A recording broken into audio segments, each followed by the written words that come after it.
So tell us, how did you get into producing, and what made you decide that this is what you want to do as a career? You should never ever work for anybody. He said the only two forces you're supposed to answer to is God and the IRS. It's important to be an entrepreneur because it can be infectious to help someone else start their business. Alright, what's up everybody? Welcome to the Dude Josh Show. Of course, I got my co-host right here next to me, Quan Hicks. And I got my man right here, Stephen Edwards, to the right of me. Founder of First Choice One Companies, man. So, as always, we don't like to waste no time. We're gonna get right into it, man. How did you come up with your company? What brought all that together? Well, really, what brought it together was my wife. About 12 years ago, she was diagnosed with myelofibrosis, which is a cancer. And she was a hairstylist. And really, I wanted to find something that we can do that would take the strain off of her work, because she stood on her feet a lot. Yeah. So FCO really came out because of that. That's where it started. So tell us, how did you get into producing, and what made you decide that this is what you want to do as a career? Well, you know, coming from New York City, I'm a Harlem boy, born and raised in Harlem. You know, during that time, being around music was just normal. You know, I came in an era with hip hop giants like Grandmaster Flash, the Furious Five, Cold Crush Brothers. I'm leaving out some brothers, the Funky 4 Plus More, you know, that era, you know, and then you got the LL Cool J's and the Dougie Freshes and all of those. So we came up in, you know, in that era. Teddy Riley, you know, we went to school together, you know, from the same project. Wow. So really the influence was always there. Music was always there for us. You know, it was, when I got into the music industry, I got in through a friend. We were actually street buddies. Right. And he introduced me to Tupac Shakur. Wow. And me and Tupac got cool, and he kind of pulled me into Interscope labels. At that time, you know, I owned, you know, beauty shops, and I was investing in different things. So I was looking for another avenue, another avenue stream at that time, and that the music industry at that time was the best avenue stream. I mean, money stream for me to, you know, to make money off of. So we went in that direction, and being familiar with the music industry, growing up in it, it was just normal to do. What advice would you give people that was, you know, that's going to make music or wants to be in the music industry? Now that you know what you know now, what would you tell them? The advice I would give people now, honestly, is, and people are doing it now. I think Prince was probably, and Michael Jackson was probably the pioneers of owning what you make. You know, owning your masters, finding ways to be a distributor of your music, instead of big record companies Like taking. Like Master P. Right. Master P was definitely a pioneer doing that. Master P basically took his inheritance of his grandma's death, opened a record shop, and then he went to the studio and started making music, and he would distribute his music right out of his record shop. So tell me about your company that you have now, First Choice One. First Choice One is way different than the music industry. First Choice One is more or less, it's a home improvement, e-commerce based business. Our business model is basically collectively working with people that actually own their own businesses, but able to satisfy our clients. So what that means is, if we to give you an example, if we do carpet cleaning and a client needs a painter, and we actually have a vendor that paints for us in our company that actually paints. Now we do paint ourselves, but just that as an example, we pull businesses in, small businesses in, to work with us to actually satisfy our clients. Is that almost like a like contracting or a temp service type of deal? Well, it's always contracting. You know, they're 1099 contractors that more or less work under our names. They work under our insurance, and they keep our business model. So our business ethics, is important that they follow our business ethics, because Just like flooring, we install flooring. So if we install flooring in someone's house, I tell my guys all the time, when you install the floor, you put in my name on the floor. So if they don't like the floor, guess who? They ain't gonna think about the floor. They're gonna think about the company that's done it. Exactly. So they have to have our business ethics. They gotta have our way of doing business. And of course, we have a contractual agreement, and that's the way we actually do business. How important is it for black people to be entrepreneurs? Like, how detrimental is it for like us to own our own and work for yourself? Well, you know, it's very important because if people don't really understand, the United States of America is a business. True. It has its own, what you call Brandon Dunn Street number. Only a business can get a Brandon Dunn Street number. So that just tells you live in a business. So what is that? A Brandon Dunn Street number is a number that identifies any operational business to do government contracting, state contracting, things of that nature. You need a Dun & Bradstreet number basically to get that done. That's education. People don't know about that. I know I did. I didn't know about never it. heard about it. Yeah. I mean, and that's why it's so important for us as people of color to understand that people are walking with businesses that they don't even know about. Right. They're walking with them. They're living with them. They're doing them every day. They're sharing them with companies who they go in, they punch the clock for, that they can do for themselves. Surprisingly, the only thing that's holding them back is fear.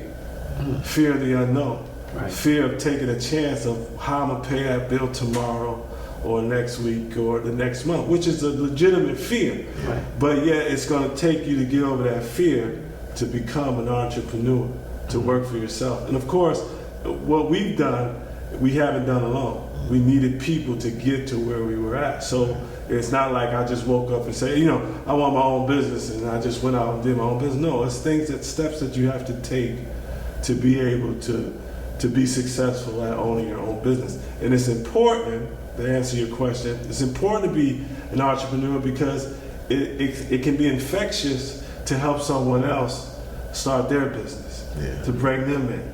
And it also opens ways to give people jobs.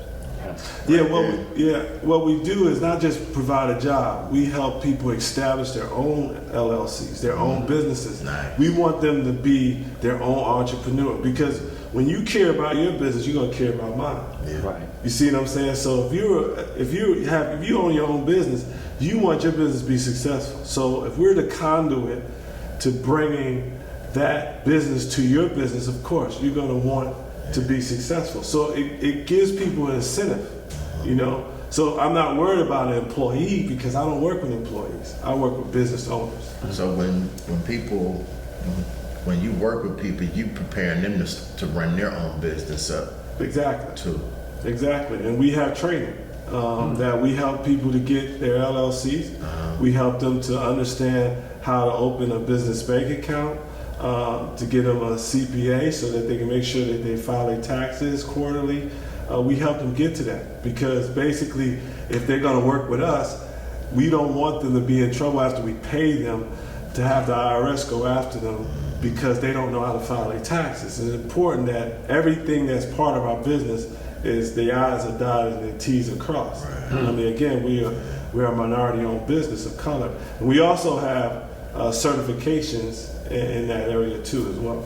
So is the training free or do we have to pay?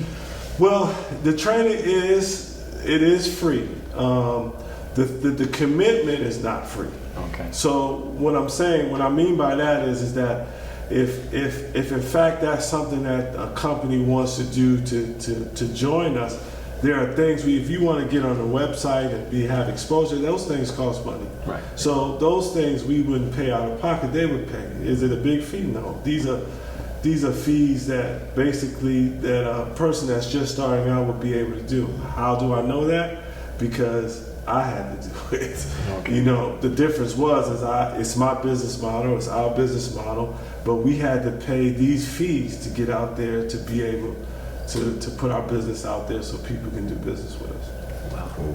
What are some of the first foundational things you have to do at the beginning I think a lot of people get tripped up not knowing where to start.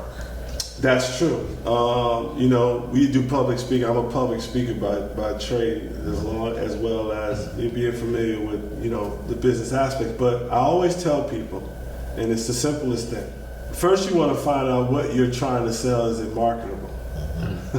If it's not marketable, it's just something that you love to do. Right. Really, you're doing it because you want to make money off of it, bottom line, right? So you want to make sure it's marketable. The second thing is that you want the name of it to complement what you're doing. The reason why we came up with First Choice One, because the motto is we want First Choice One to be your last choice and your only choice and your first choice. That's what we came up with First Choice. Nice slogan. Nice slogan.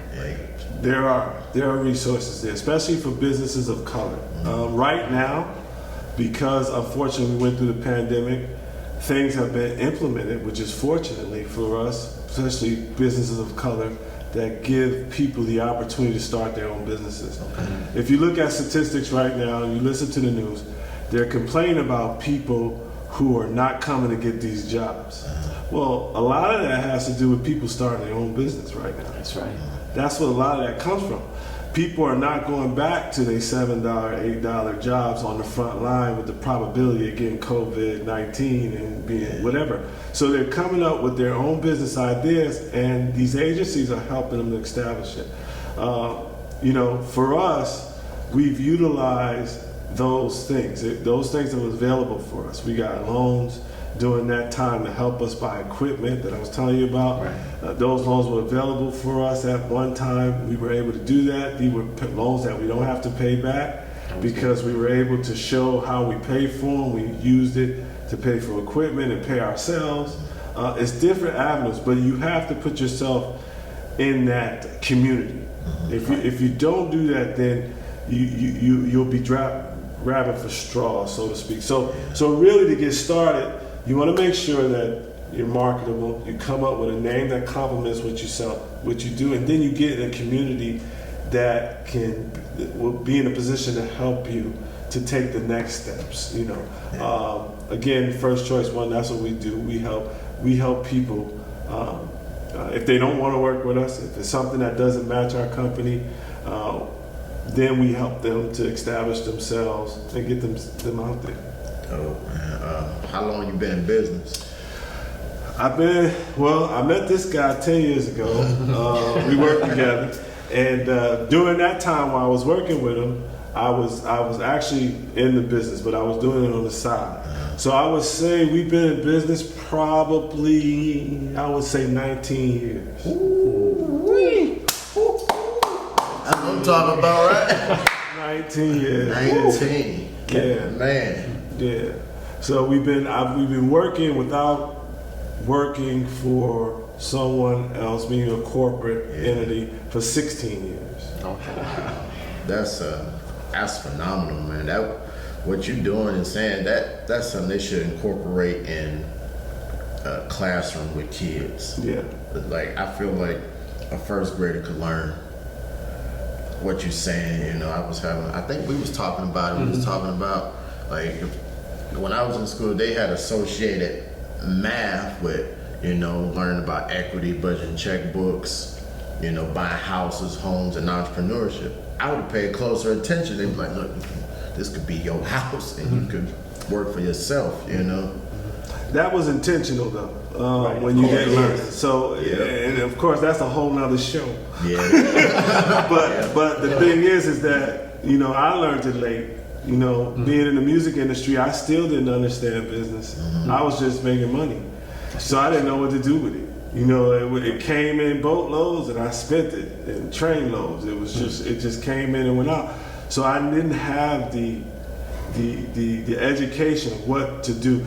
Sometimes you kick yourself, you don't cry over spilled milk, but you say to yourself, dang, if I would have just kept half of what I was making, I mean, legitimate money, I would never have to work again now. But you learn those things later. So you're right.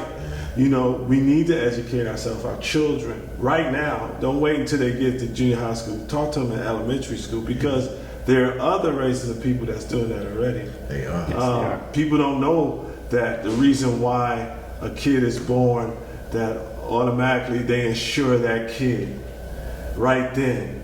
They put insurance on them. Yeah. And the reason why they put insurance on them is because by the time they get to high school or, graduate, that insurance they can pull from, so they can buy real estate.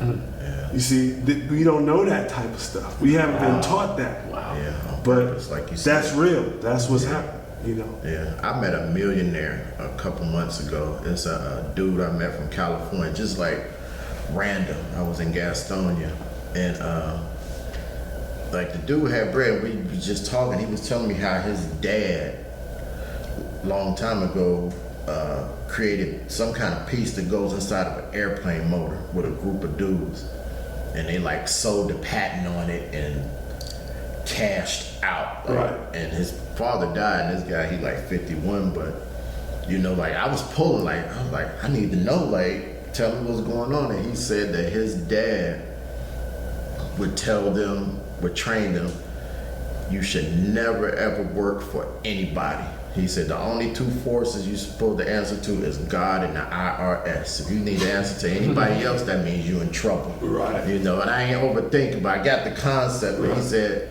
ever since they was kids, he was putting it to them. Yeah. Don't you ever work for nobody else. It's like an abomination to God if you do. And I was like, yo. But he said, I can't tell you how to get your meal. Right. He said, you got to find your niche and whatever you're passionate about on your own. He said, but it's a mindset. And he said, I don't spend my money. Like he had on some socks with sandals on and some baggy shirt. You would think he was a homeless dude. Right. He said, I don't spend money on clothes like that. He said, I go to Burlington probably just like you. Right. And he blew my mind away. He was like, I'm not spending $80, $100 on pants and shoes. And Unfortunately, that's the mindset that people are raised. That's been infused in a lot of, especially our culture. He was right as far as if you're in a position to, you should work for somebody else. But you just think about, a lot of time we look at people of other colors, other races, and you figure, dang, they opening businesses, they driving this, they living in this. That didn't just happen. right. That was something that somebody had to loan them something. Yeah. So they had to sign up for something to be able to generate that type of capital.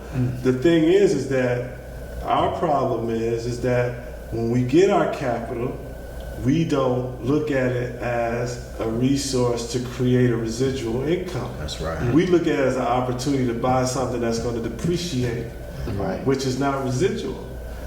So, and we haven't been taught that. Again, we haven't been taught that. So, the thing with insurance, like I tell you, a lot of people now and then, they took out insurance on their children, and by the time their children got to a certain age, they were able to buy their own property, pay for their college, do everything they wanted to do without touching any money that came out of their pocket. Then they took it and went to a bank and says, I need a loan. And the loan said, the bank asked you what kind of capital you have. You said, I got capital because now I'm taking this money from my insurance. Now here's the bank giving you more money on top of what you. So it's a formula to it. Yeah, it is. And that's what we gotta learn. We gotta learn that formula. I learned it late. I gotta be honest. I mean, I'm 55. I only got 10 years left. I think of actually physically being out here, making it happen before, I'm start looking at slowing it down. But, if I would have knew this 25, 30 years ago, man, it's no telling. I'd probably be retired by then. Right. So how do we break these barriers? Education, man. And also breaking that mentality. Right. I don't like to say slave mentality because sometimes people enslave themselves without even knowing it. But the thing is that you have to break the mentality of thought, and I think that's harder than the educational part, because you can't educate them if the mentality is not broken. Sure. Right. You can't get through. It's just that simple. So you got to change the way people think. That mentality, their character, on how they view themselves and the communities around them. If you can break that, then now you can educate them. Right. But it's not until you get through that you won't be able to. It's interesting. When you become an entrepreneur, you actually are a minority.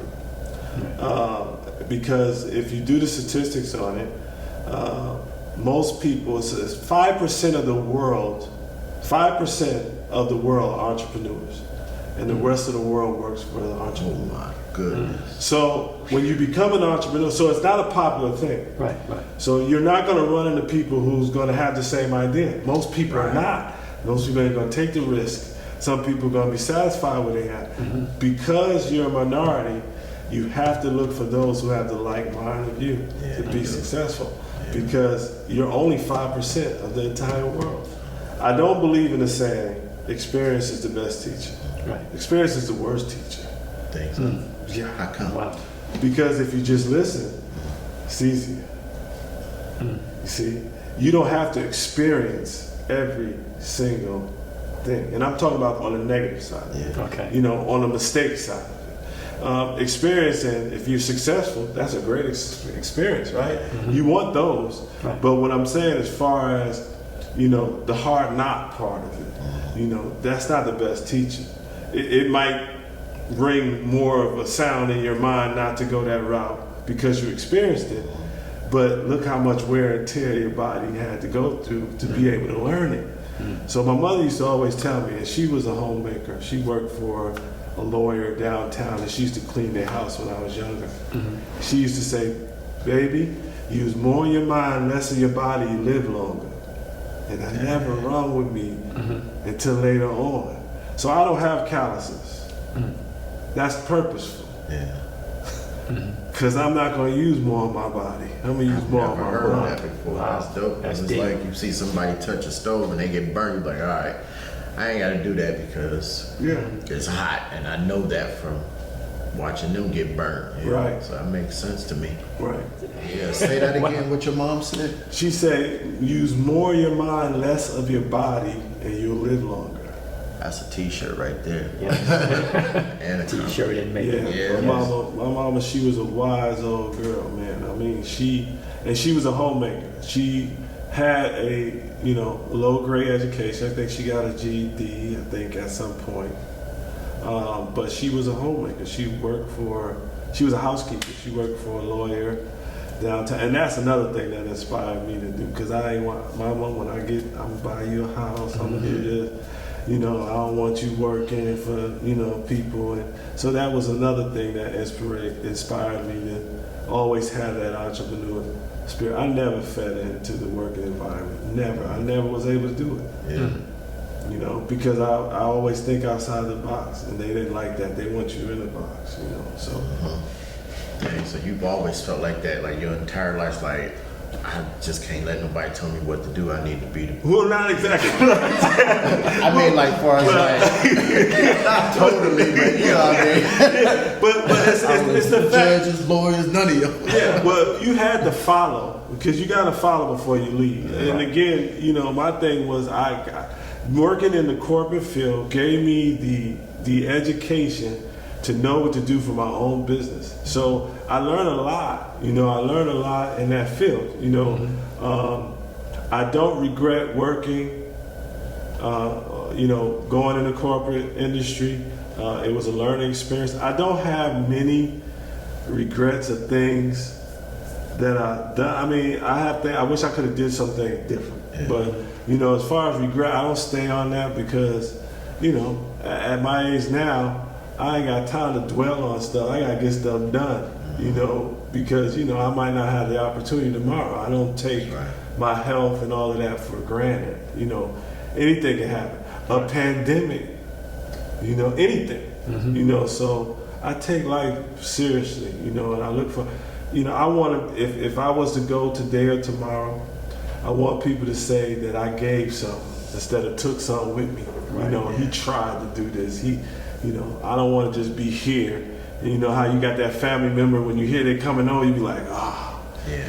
they coming over. He might gonna beg me to death for this, beg me for that, and eat up all our food. You know that everybody got that one family member, right? Yeah. So you want to be some, yeah. I got 3 or 4. But, you know, but the thing is that you know you don't want to be that person. You don't want to be that guy. You know, Definitely. but that comes with a responsibility. You know, when that happens, And when you're building your business, you can't be the only responsible person. You gotta have responsible people around you. You can't carry everybody. That's right. Because then you ain't gonna have no business. So, All right, got a solid question for you. How important is it for you and your wife to be working together as a team? Like, that's got to be like the best partnership, right? You know, man, I mean, I can't. You know, my wife is my best friend. So when you meet your best friend, you marry. We've been together 30 years. You know, every couple can't work together. that's true. And I've seen it. You know, they can go somewhere together, but they can't work together. You know, my wife complements everything that we do. So she's our researcher. She researches. And just like we was talking earlier before we started shooting this, you know, before I put something out, she combed through it. She the one to tell you, oh, that's not, honey, you spelled that wrong. Or, you know, it's a glitch in this tape that you edited. It's not flowing right, so you need to take that down. You know, and sometimes I hate hearing that. I'm gonna be honest. It's like I hate to show her stuff because it's like she gonna tell me, she gonna come. She gonna catch something. Yeah. But at the same time, that's the compliment. You know, that's the teamwork. You know, and she got my back. So it's like when we talk about going to business with different vendors. We sit down. It's like I might meet them initially, but she gotta meet them because it's not until then we can come up with, okay, can we work with this person? Because her perspective gonna be different from mine, and she might give me another perspective that I hadn't thought about. So in that aspect, man, I love working with my wife. You know, plus it gave me the opportunity that I almost retired her. She still does hair, but she does it once every 6 weeks. I mean, it wasn't like every day that she does hair. She does it once every 6 weeks, and I'm really trying to fire her from that because she only doing it because she care about her client. You know, her clients that depend on her. But I'm getting ready to tell her clients kick rocks. But anyway, so you know, that's the whole objective. At some point. But I love working with my wife. To answer that. Nice. So with your company, when you decide to say, you know what, I don't want to do this no more, but I want to keep my company. Like, do you like pass it to your kids, or you know, what's the plan to keep it booming? I would love, you know, every parent that has children would love to inspire their children to take on their business. My kids not interested in our business. They're only interested in, Daddy, can I have some? Can I hold some? This, you know, some of them are, you know. But they're not built that way. You know, we come from the old school where we build things from the ground up, and unfortunately, I count that to our training. We didn't instill that in them, so this is the result of it. So we haven't went through that thought process. I know we probably need to start thinking about that more and more. But you know, I think the way our business model is built, I think we can actually still be able to run our business successfully, just be behind the scenes and allow it to run because we have entrepreneurs that's working with us. So the business will run itself. Did you set it up like that, like on purpose? Yes, we did. Because again, just like you mentioned, you know, what's going to happen when you retire, or as you know, everybody has to retire. But I think for us, I don't think I'll retire on paper, but I will not retire from working because, you know, you got to have something to do when you get up. I don't want to just be sitting around in vacation homes everywhere all over the country trying to figure out what I'm going to eat that day and getting sunburned because we do get sunburned. You know, because I see that. I do. I see that. I see cats that's it's different between rich and wealthy. Okay? Rich, you still got to work. Wealthy, you don't. So it's the difference. Wow. So I see a lot of, you know, I meet wealthy cats. They miserable. You know, because they ain't got nothing to do. You know, they too busy fighting. No, I'm not giving you no money this month. You know that's what their job is. I don't want that job. I want to always be able to give something to the community. At least do some public speaking. Stay active. Right. Yeah. You can do public speaking in a wheelchair. I can roll around and do public. You know, I could do that. Oh my God.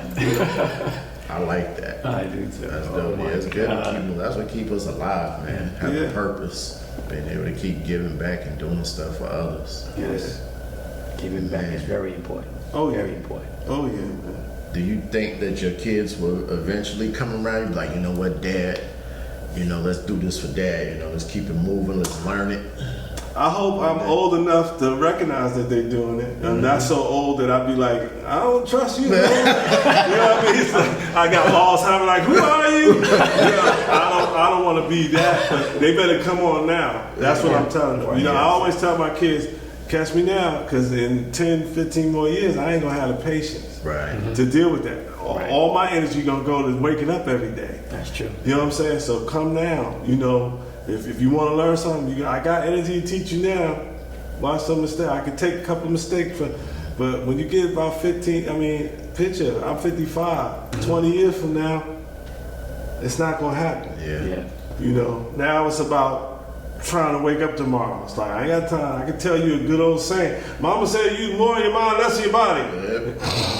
That's all you got. That's all I got. Yeah, they capitalize on the moment now. Yeah, you know, so they gotta come down. You know?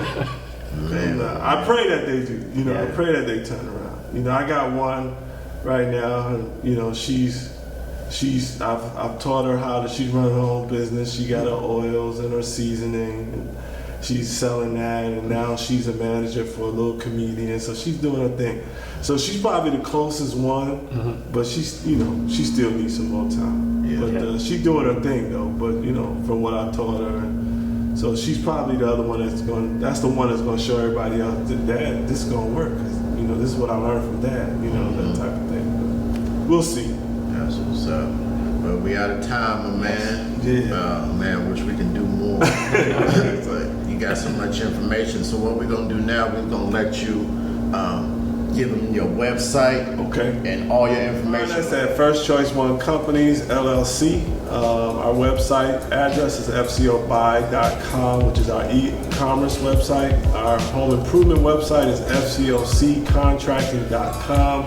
And our office line is 980-299-3019. You can find us there for any questions. Or you can email us at info@fcoccontracting.com.